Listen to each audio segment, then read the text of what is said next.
Welcome to RSSDI 2020. I am Dr. Shahu Ingole and you are watching me on RSSDI TV brought to you by Vocard. Today I am honored to have with me an eminent personality and renowned senior endocrinologist from Vellore, Dr. Nihal Thomas sir. Sir is the professor and head Department of Endocrinology, Diabetes and Metabolism, CMC Vellore. Welcome to the show, sir. Thank you so much. It's a pleasure to be with you. So, sir, based on your recent talk in RSSDI 2020, we would like to know what are the reasons for increase in the prevalence of adolescent and pediatric type 2 diabetes in India, and can you highlight the impact of the Barker hypothesis and the concept of the allostatic impact? Yeah. So essentially, one of the most important factors that has led to the increase in type 2 diabetes in the last 20 to 30 years, particularly in the young, is the fact that there has been a major change in lifestyle. I don't need to highlight this to the extent where I need to describe in great detail, but everyone knows that there are a number of studies, including from CMC Velo, which have shown that at a fairly early age, that children who are screened in school tend to have impaired fasting glycemia. In fact, one study done in Velo about 10 years ago by our team showed that the prevalence of impaired fasting glycemia was almost 20% in schoolboys who were aged 14 to 17 years, meaning that an impaired fasting glucose value of more than 100 milligrams is present in about 20% of school children from a tier 2 town. In addition to that, there seems to be a massive change in lifestyle right across the board, including in that of parents and in children. And a lot of what we see is learned behavior from not only peers, but also from seniors. And the obesity status and the metabolic syndrome status in children is strongly related to the maternal and the paternal metabolic status. For instance, if a child has an increased waist circumference, it is strongly correlated with that of the mother. If both parents have an increased waist circumference, the chance of a child having the metabolic syndrome is almost 6 times. So you have this massive change in lifestyle, reduction in physical activity, and dietary consumption. Food is freely available, which wasn't the case, say, 30 to 40 years ago. But to add to all this, I would like to highlight the fact that other things like maternal gestational diabetes, which have also increased, could be an additional risk factor for the child. For instance, if a mother has gestational diabetes, various epigenetic uh, mechanisms are turned on, which ultimately lead to the child having an increased predisposition for developing young onset type 2 diabetes. Now, the last 2 points which I would like to highlight in terms of children getting type 2 diabetes is poor maternal nutrition. In rural areas in some parts of the country, and particularly in people who have been exposed to a low socioeconomic environment at home, maternal nutrition in pregnancy may not be good, and this leads to low birth weight. This is the origin of what we call the Barker hypothesis. This low birth weight baby ultimately is a prey for what we call the thrifty phenotype hypothesis. The child, when it grows up, is at increased risk for obesity, increased diastolic hypertension, as well as diabetes. And in some children, this is markedly shifted to the left when you add on the additional risk factors that the child might have. Finally, I would like to introduce this concept of allostasis to you. So, what is allostasis? It's basically a concept of stress, a psychological or a psychosocial overload for the child. In a normal circumstance, it's good to have a minimal exposure to mental stress. This is a catalyst for ambition, this is a catalyst for progress, for academic performance, and even sporting activity. But when the stress level increases, significantly, it's not a good thing. The allostatic state in children is now extremely high. I shall give you a few examples. And there is a scoring system for children. If you have more than 300 points positive, the risk for developing type 2 diabetes in a child is markedly increased. So also other psychosocial or psychogenic related illnesses. So this increase is due to hypothalamic dysregulation. It's due to increased production of hormones, stress-related hormones, which can all lead to an increase in body weight and also impaired glucose regulation. So how is the scoring system done for allostasis? Let me give you a few examples. If, for example, the parent has passed away or died, or if there's a divorce in the family, there's an increase in points for allostasis. The death of a parent is equivalent to 100 points. The divorce of parents is equivalent to 90 points. The death of a brother or a sister is equivalent to almost 70 points. Poor performance in extracurricular activities may be equivalent to around 50 points. An emotional break at a personal level could be equivalent to 50 points. So when we start adding these, there are almost 30 different variables which are present for allostasis. When we start adding these together, the child becomes increasingly prone for psychosocial related illnesses, and one of them being type 2 diabetes. I hope this makes my point clear as to the multiple risk factors which may contribute, and all these risk factors are increasing in the current milieu that we see today in childhood. So, sir, we would like to know how to diagnose type 2 diabetes in young and what are the differential diagnoses? So, that's an extremely good question. Type 2 diabetes in the young is a diagnosis of exclusion. If you look at the causes of diabetes in children, there are a number of causes. By far, at large, type 1 diabetes is the commonest cause for diabetes in children. Having said that, type 1 diabetes usually presents with a lean body habitus and may have osmotic symptoms in about 50% and diabetic ketoacidosis in about 30 to 40%. The other important causes in young people, not necessarily in childhood, but up to the age of around 25, people should consider the possibility of fibrocalcific pancreatic diabetes.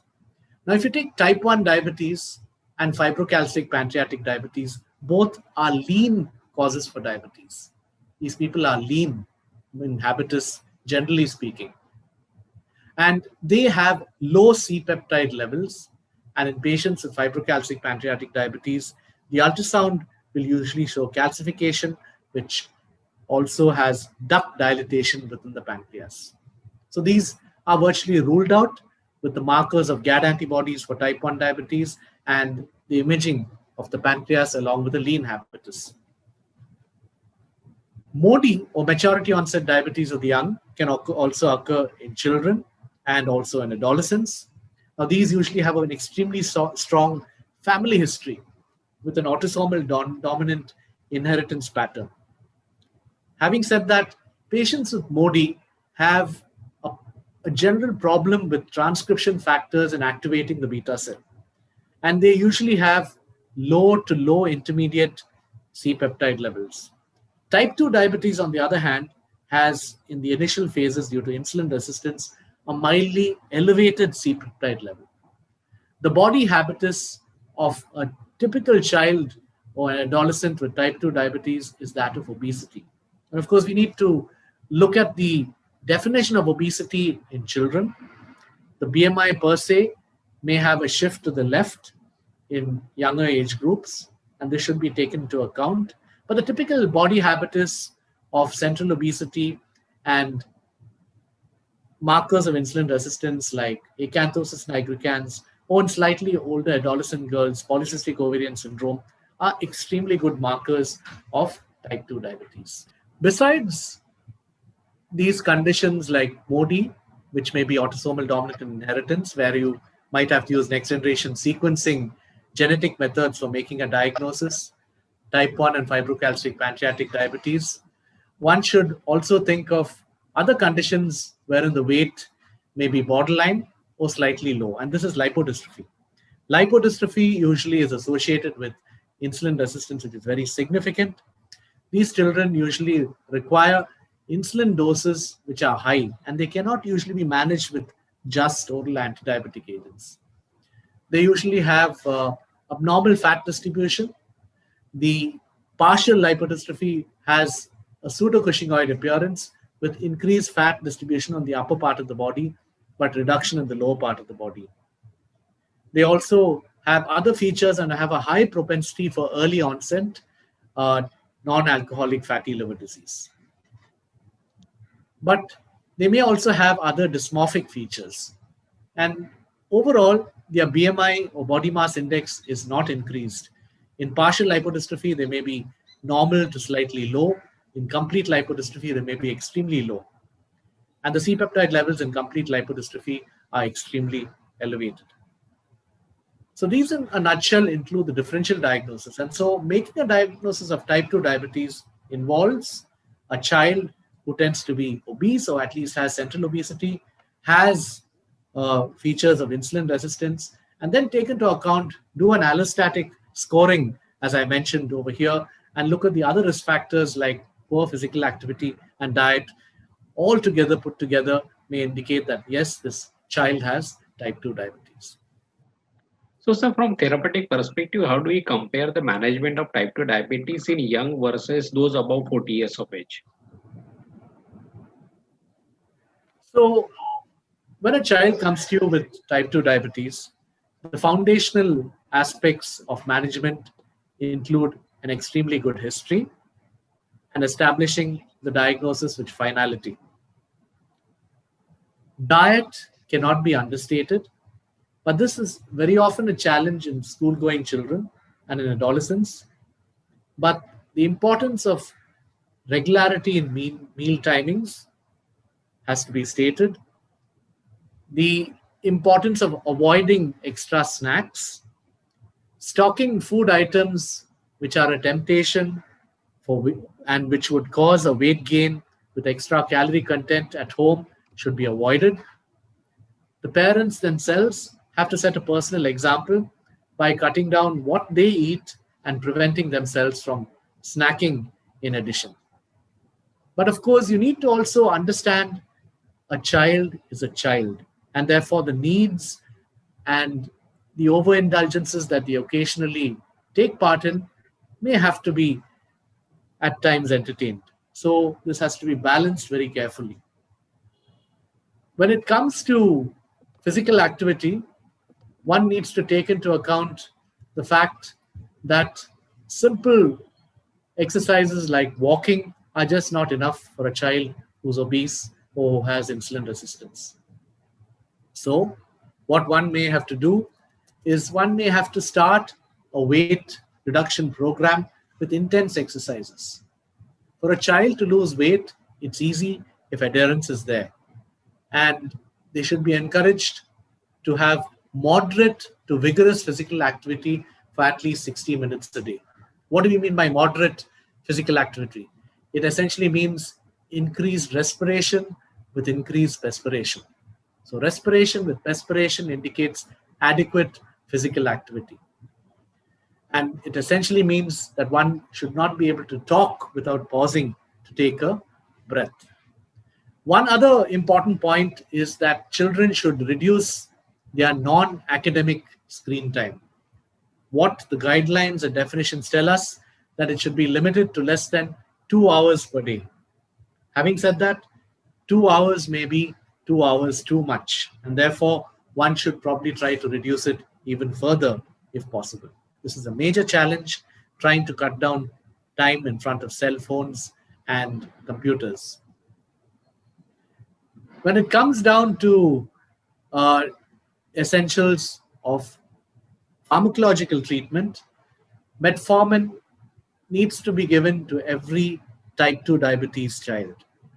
When they are on diet and exercise, it has been shown that adding metformin definitely makes a major difference in glycemic control. Doses could be used up to 2 grams per day. And in addition to metformin, other medications have been tried out, but with lesser success. It's interesting to note that the glitazones, when added to metformin, seem to improve glycemic durability quite a lot. So when you add on a glitazone to metformin, the chance of keeping the child on metformin for a longer period of time and not requiring insulin is far better. This is the advantage. Bearing in mind that, of course, glitazones can also cause additional weight gain. So we need to be careful. There are clinical trials with sulfonylureas, and one such with glimepiride up to a dosage of around 3 milligrams has been shown to be beneficial as an add-on to metformin or as glimepiride alone. Having said that, one of the negative aspects of treating a child with type 2 diabetes is that the duration that you can have the child on long-term oral anti-diabetic agents in a large proportion, almost 50 to 60%, may be for much shorter than what you would expect from your experience in treating adults. So within about 4 to 6 years, a good number of children with type 2 diabetes may require insulin. And this is particularly true if they have failed to lose weight.